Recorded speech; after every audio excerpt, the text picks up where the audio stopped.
గతంలో ఈ క్యాబినెట్ ఒక దండుపాలెం మూట అని చెప్పి నేను ఆరోపిస్తే నా మీద ఈ మంత్రులంతా కూడా విరుచుకపడ్డారు నా మీద.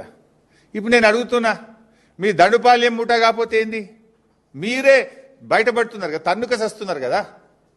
ఇప్పుడు ఈ 9E బ్లాక్ టెండర్లలో ముఖ్యమంత్రి వర్సెస్ బట్టి గారు వర్సెస్ కోమటిరెడ్డి కదా, ముగ్గురు దన్నుకుంటేనే కదా ఇదంతా విషయం బయటకు వచ్చింది.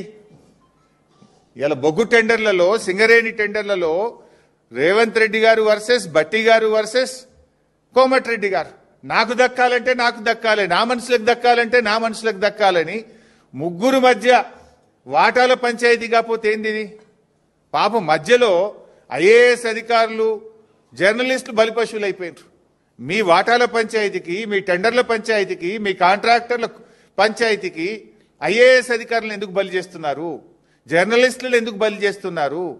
మీరు తన్నుక సచ్చింది నిజం, వాటాల కోసం కొట్టుకున్నది నిజం, నాకంటే నాకు టెండర్ అని చెప్పి తన్నుకున్నది నిజం.